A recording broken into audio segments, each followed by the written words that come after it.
About to film loading the Old Town Topwater PDL onto the top of my vehicle.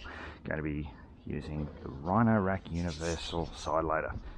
So first step, obviously position this, the hooks under, make sure it's solidly attached.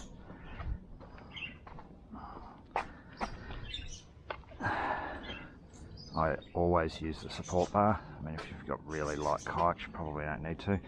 Basically, you just want to get this height, and that's near perfect. That's just enough to take the pressure off this bar. You don't want it lifting it, because it will lift it off, as you just see. So you need that to be just absolutely perfect height. Otherwise, you could cause yourself some grief. Okay, so I've got the kayak positioned at probably just over a third of it is in front of that bar. Obviously it's going to depend on the length of your kayak to a fair degree.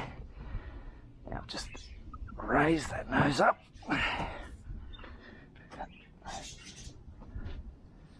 Onto the bar. Just make sure it's comfortably resting there, trying not to get the side of your car as you do it.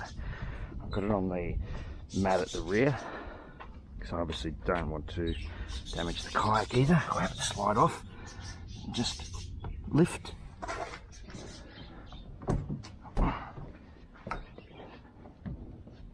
Advantage of this system is you're only supporting part of the weight, not the whole weight of the kayak. So that is on the roof.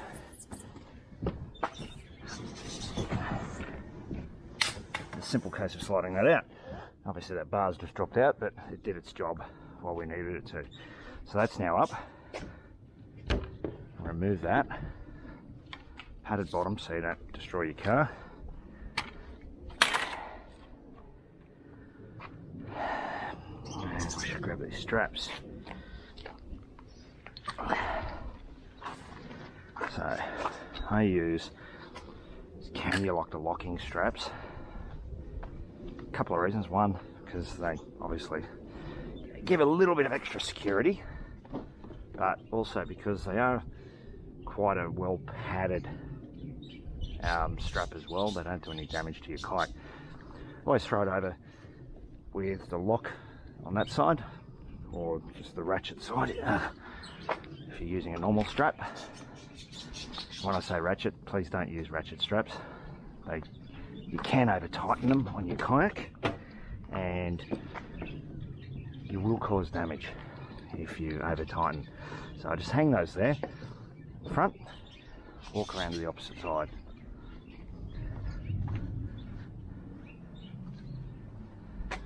Now, under the rack, like so. Apologies for my dirty car, it's been off-road.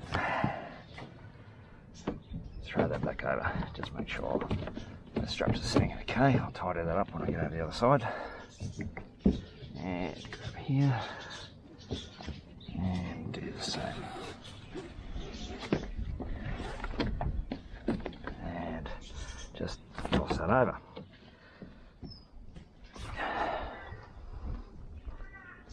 Okay, now that's it. That's really not terribly difficult. So just get that strap. Make sure it's sitting okay up here. Yes. Always make sure you're coming inside these supports, because if you go outside, your kayak will fall off. Make sure your straps aren't hitting anything on top of the kayak that they can damage. So to pass that under. Now you can put a twist in these straps if you don't want them making noise on top of the kayak, so put a little bit of a twist up the top there. I don't tend to bother because it doesn't worry me. Pull that down firmly. But you don't obviously want to pull it down that hard, keep damaging the hull of the kayak. Strap that. Pull that down. Now, with these canyon locks, I actually like to lock them while I'm in transit because they can tend to slip a little bit otherwise. So I do actually lock those. Now, you have two options with this leftover strap. You can tie it up here, get it out of the way. One way of getting rid of it. Or if you're only traveling a short distance, just hang it inside your door.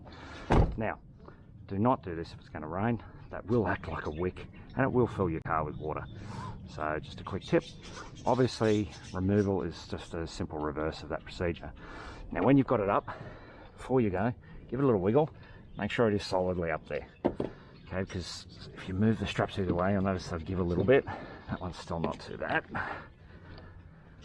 Okay, and just make sure they're nice and tight.